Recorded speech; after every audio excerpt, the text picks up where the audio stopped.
Harp on Sports, the Bar, podcast, media, audio, and radio network. What do we have in store for you on this edition of the program? A little Gators Gulp, a gaff heading into the SEC basketball tournament as they lay a pretty big egg at Vandy. And all that momentum dead in its tracks? Yeah, maybe. Team was riding high, won 9 out of 12. The games that they did lose, they lost at A&M. They were losing good games, if you consider good losses. At Alabama, at South Carolina, not a good loss, the way they lost against Vandy. So, course correction, and the loss to Vandy didn't really affect them standing-wise. Seeding-wise, they're going to be a 6 no matter what. But something else took place that does affect them, so we're going to look at that. Also, Big Bucs Baker, man. Baker Mayfield. Less than a week after Mike Evans signs a big 2-year deal. Baker Mayfield in the clubhouse, 3 years, $100 million. What it means for the Bucs going forward and why this makes sense, why it was the smart thing to do. Although the Bucs do have some concerns, but not next year. So we'll dive into that as well. And also, clown shoes on the Bayou as Kim Mulkey embarrasses herself, LSU, with her actions following the LSU South Carolina game. Dawn Staley shows you how to handle things. Kim Mulkey shows you how to be a circus act. How about that, baby? There we go. Harp on Sports, the Bar, podcast, media, audio, radio network. Follow, share, like, subscribe. At Harp on Sports Twitter, at Harp on Sports Instagram, Harp on Sports auditory route, Buzzsprout, Spotify, Apple Podcast, Harp on Sports Facebook page, Harp on Sports YouTube channel, and of course, harponsports.com. Florida Gator basketball. Ooh, yikes. Whoops. Talked about this at the beginning of the week. We did. Midweek last week, I should say. Win against Alabama. The swagger was there, all right. The game really didn't mean too much against Vandy. This team struggles on the road against average teams, struggles at home against average teams. And after the big win over Alabama, you knew they were going to have a letdown, and they did in a big way. Yikes. So what does it do? Here's what it does. Florida had a chance, depending on their SEC trek, to get to that 4 or 5 seed range. Not now. Not now. What this does is it sets them back a seed. So if they would have navigated the SEC tournament and somehow won the sucker, they're going to be a 4 or 5. Now they'll be a 5 or a 6. It hurts them seeding-wise. They were a 6, according to Lenardi, 7, according to Palm, going into Saturday. Now they're a 7 or an 8. You lose in the first round, now you're a 9 or a 10. If they lose to the Mizzou, Georgia winner, they could end up down there at that 11 seed line. Probably not, but a 10 seed line. It's a world of difference. Having to worry about the Arizonas and the North Carolinas of the world. The Baylors of the world, the Iowa States of the world in the second round, as opposed to having to worry about the Creightons. The way Kansas is playing. There's a gigantic difference between being a 6 and a 7. Gigantic difference. And this loss, if they'd have beat Vandy, they'd be sitting there strong on the 6 line. As long as they won a game in the SEC tournament, they'd stabilize themselves as a 6. If they would knock off Alabama, then probably move themselves up to a 5, have a chance to navigate this sucker, maybe even get all the way to a 4. The way they've been playing down the stretch, they'd have gone something like 15-3 their final 18 games, but the Vandy loss, oof. Now look, they can still go through this thing and navigate this thing, but that's an ugly loss. And what it does is it makes it really hard to get above that 7 line. To get back up there above the 6 line, what would they have to do?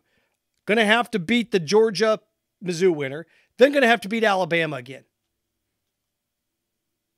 They'll probably be a 7 or 8 in terms of bracketology. Probably an 8 after the loss to Vandy. Should be an 8. Then they beat Mizzou. Beat Georgia. Okay, we'll give you a 7. You beat Alabama. Okay, we got you back up into 6 range. You beat Kentucky. Okay. Losing to bad teams. And this team just... Now what do they do when they get themselves on a neutral site? We'll see. But they're a tournament team. The question is, where are they going to be? A loss to... In the early rounds of the SEC tournament, they're going to be a 10 seed. With a win, they probably put themselves at a 7 or an 8. Stabilize at a 7 or an 8. But remember, there's going to be teams losing and climbing this bubble left and right. Good teams falling down. Florida gets beat. Bad teams moving up. You got to win. Florida, to me, if they win 2 games in this sucker, are going to be a 7 seed. They win 3, they're going to be a 6. They win 4, they're going to be a 5. Which means the trek to get there would be what? More than likely. Georgia, Bama, Kentucky, Tennessee. It's a tough road. And I give Kentucky credit. I said a week ago, there's 2 teams I don't think that Florida can beat in the SEC tournament. Kentucky was one of them. Tennessee's the other. And Kentucky proved it. Kentucky's getting hot at the right time. So what do? Now you're Florida? Well, again, you get the 11-14 winner. Then you get Bama, who you've had success against. You got to feel good if you're Florida to get to the semifinals of this thing. You do. You're in position to get to the semifinals, and then it'll come to an end against Kentucky, and that's fine. That's fine. But Kentucky was sitting there, could have been a 6 seed, depending on how things worked as the week. And remember, they had that close game against Vandy, and everyone said, oh my God, look, they don't look very good. They struggled against Vanderbilt, and they flipped the switch. Difference is Florida struggled against Vanderbilt and lost. Kentucky struggled and still won. And then went on the road and won at Tennessee, something I don't think Florida could do. If you're Todd Golden, you got a chance here. Looking at it right now, what? The 1 seed's Tennessee, 2 seed is Kentucky, 3 seed's Bama, then you got 4, 5, South Carolina, Georgia. South Carolina, Georgia, yeah, come on. South Carolina and Auburn, and then Florida sitting there as the 6. What do I think? I think Florida beats Mizzou or beats Georgia. I think Florida beats Alabama, and then they lose to Kentucky. I have a tough time seeing this not go chalk. I don't see any way like LSU beats Kentucky. It'll be interesting to see like the Auburn South Carolina winner going up against Tennessee, but I think Tennessee sits back. They get the Auburn South Carolina winner. And that, I mean, I just see them cruising, man. I do. Well, they got to take on the 8-9 first, but come on. And then they get so who do they get? They get A&M, and then Tennessee gets A&M, and then they get what? South Carolina or Auburn? Then they get Kentucky.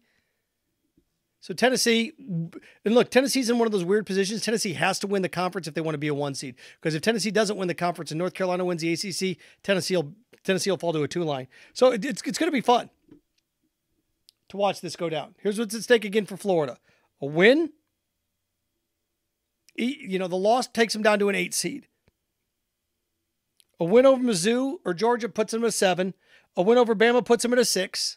I think a win over Kentucky puts them in a weak 5. And then a win over Tennessee would put them in a strong 5 or a weak 4 in terms of seedings. So they could move up 3-4 slots. They could be, if they get beat right away, they could be a 10. I think they could be as high as a 5. 5. So these tournaments don't matter. Yeah, they do. You bet they do. Because at that point, you could point to the Vandy game and go, that was an anomaly. This team down the stretch has been balling. They're 14-4 in their last 18 games, including wins over Auburn, Alabama twice, Kentucky twice. See? So, a lot at stake for the Gators this week. What do I think is going to happen when it's all said and done? I think I told you. I don't see any way that I think it's Kentucky and Tennessee in this sucker again. I thought there was a chance, depending on, if Tennessee would have beat Kentucky, Kentucky would have been a 4, and then you'd had Kentucky and Tennessee play again, and there's a way for Florida to sneak into this sucker. Not now. Okay. So Gators, still fine. Could be as bad as a 10. Could work their way up to a 5. All right. That's how big this tournament is. What do I think they're going to be? I think they're going to end up being a 7. 6 or 7. Very weak 7. Or very weak 6, strong 7. Depends on what other teams do too. 2 wins, 6 or 7. Let's see here. How about this? Baker Mayfield. The Buccaneers did what they needed to do to run it back. They win the division. They win a home game. Okay, what do? They're going to run it back. And sometimes that's what you need to do. And the Bucs need to start building through the draft. And they're in a very rough spot cap-wise these next 2 years, and they've got their two studs. Now, Godwin, I look at the mess he's going to be, and I'm going to get to that in a second. But, Mike Evans, essentially, cap money, 7, 23, and 13. So, I look at that and say, wait, what? Yeah. He signed a 2-year deal, but $21 million is coming out on the back end. He won't even be on the team. Or maybe on the team if they re-up him some more. But these void years, boy, oh boy. It's really paying off a credit card with another credit card. We'll get to that. It's spending money you don't have. I'll make that money. And the thinking is the cap's going to go up, so we'll just be able to cover our bases. The cap's going to go up. And you may say, well, if other teams are financially responsible. Yeah, but they're not. Other teams do the same thing. So when you're in a division with the Saints, the Falcons, and the Panthers are not a threat for another year. The Falcons, depending on what they do at quarterback, which I don't know what they're going to do at quarterback, if they go out and trade for Justin Fields, they could be a threat. They could be a real legitimate threat. If the Falcons would do something along the lines of draft, they got Kyle Pitts. They've got some weapons up there. They got a good running back. They've got a good receiver. If they could come out and shore up that offense, maybe shore up that defense a little bit, they bring Justin Fields in, they could do some damage. And that's who the biggest threat to them could be, the Bucs next year. The Saints, okay. I don't know what to tell you about the Saints other than, Derek Carr. I mean, they're in salary cap Hades for the next 3 years. So if you're the Bucs, you should go 10-7 and win this division again next year. You should. And you've got a Hall of Fame receiver. You've got your franchise quarterback now. And what you do is you're treading water as you try to navigate this salary cap situation that you're in. Next year, they'll get a little relief. And then the next year, they'll get a lot of relief. In Baker's last year, Mike Evans did him a solid. And this is about fancy cap number because he gets the same money up front. This is where you need an owner that cuts bonus checks, which the Glazers do. Almost every one of them has to do it now. It's how you keep your guys around. It's how you're able to manipulate the cap. Cash on hand. So 3 years, $100 million, $30 million guaranteed up front. What's it, a $24 million cap hit? Or $18 million cap hit. $30 million next year in 25. $20 million is guaranteed. So $50 million of this is guaranteed. So essentially what it is, it's a 2.5-year deal. Evans got a 2.5-year deal, 3-year deal. Although a lot of the hard money's coming out of the back end. And what's the thought process with that? Well, the thought process with that is there's going to be transitions years in there. You draft well and you're good to go. And that's the key. You got to have about 5 guys on your roster that are a good, solid nucleus. And then one of them's got to be quarterback. And then you draft well. And the Bucs need to draft well. And they have drafted okay the last 4 or 5 years. Need to draft well. Chiefs have drafted extremely. I mean, the Chiefs have been the best team in the league the last 5-6 years drafting. So have the Ravens. Ravens have been really good. The Eagles were really good. Not so much anymore. Last year, the Rams were really good. Last 2 years, the Rams have been really good. That's why they've rebuilt that sucker. They have. The Jags got good there for a little while, but oof. So, this is next. 24 and 25. And they always can bring, at that point, Mike Evans and some guys back. But the thing that they got cooking against them is Godwin in 25 is an $18 million cap hit. He's not even going to be on the roster. It's a void year. So that's a lot of money. It's one thing when you have in 2 years, Mike Evans is a $13 million void. So this team's going to have $31 million of back-ended voided contracts on guys that aren't going to be there in 2 years. So you got guys that are franchised. You got to move some money around.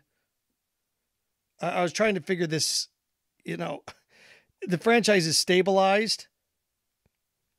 There's guys that, you could redo Godwin's deal, But then you're talking about, I guess you could, it's $18 million void. He'd be like you'd pay him $5 million up front. He'd be like a $25 million cap hit, but Godwin already is a $26 million cap hit this year. Godwin's a $26 million cap hit this year.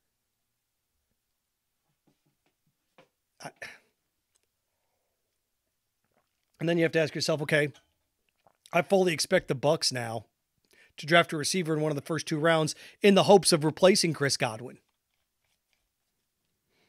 Or you could tear his deal up and do a deal similar to what you did Mike Evans, where the money's in the 3rd year of the deal. That way, when Mike Evans' deal is running out, Godwin's is kicking in. If you think he's the heir apparent. No, the Bucs have a 2-year window here. 2-year window of this nucleus. And they're going to have to draft well these next 2 years as well. And think about it. You were just a drive away from going to the NFC Championship game. Then you look, the 49ers are going to have to pay Brock Purdy coming up here. And the Lions are okay financially, but they're going to have to shell out some money for Jared Goff here in the next. They're going to have to pay him and that new young nucleus together. You look at the rest of the NFC without Kelsey, who knows what Philly's going to be. Look at your division winners. Those are your division. The Packers are going to be coming on strong. So you got a little bit of a window here. Your division's garbage. So you have a chance to really, really shuffle some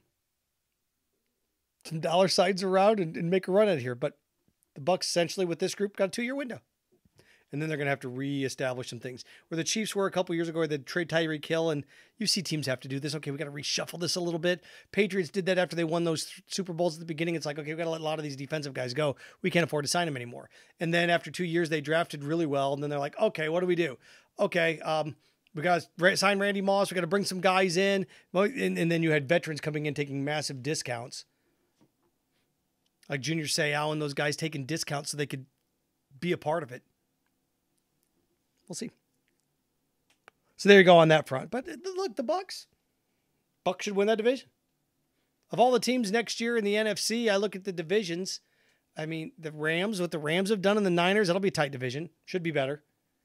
The Lions and the Packers will be a great division. The East, the Cowboys and Philly will be good.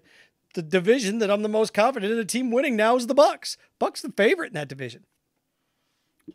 Oh, on a side note, other team in Florida, the Jags trading for Mac Jones. It's a 6th-round pick. Look, the chances, I've seen this happen. The Jags love to draft quarterbacks in the 6th round. They bring him into camp and they cut him. This is a guy that'll be your backup quarterback that's a 6th-round pick for a year. And if he, if you draft a quarterback on the practice squad or something comes along, and here's what the Jags are thinking too with this. Quarterback goes down and somebody needs a quarterback, they'll give you a 3rd-round pick for the Jags. Jags brought him in as a 6th to flip him into a 3rd. In the way that Trevor Lawrence gets hurt, maybe he starts. It's a smart move. It's a wise move for the Jags. Wanted to wrap with this. I see, everybody loves bracketology at this time of the year. And I hope that the women's committee's smart enough to make Iowa's going to be a 1 seed, but to put LSU as a 2 seed in that region. Don't anticipate that these two teams are going to meet and get in the Final Four. You've got to get Iowa and LSU together. You're going to have plenty of time to get the other big ones in there. Iowa, South Carolina, LSU, maybe South Carolina. You've got to get, I know that the thought's going to be, we've got to get Caitlin Clark to the Final Four and LSU could beat them. Come on. We got to get that matchup again. I said last year, if women's college basketball were smart, the opening game this year in Madison Square Garden would have been Iowa LSU. Didn't do it. Come on, committee. You got to get this set up. A little bit of a curveball, and this is what happened with LSU on Sunday. Look, I went back and I looked at this, and you have Angel Reese pulling this Cardozo, lady's hair, girl's hair, and then this Cardozo shoving the girl from LSU after the hard foul at the end, near the end of the game. And look, it's one of these things that it's a black guy. No. These things happen in men's basketball. It happens. The problem I have is Kim Mulkey. I do. Big problem. Big problem.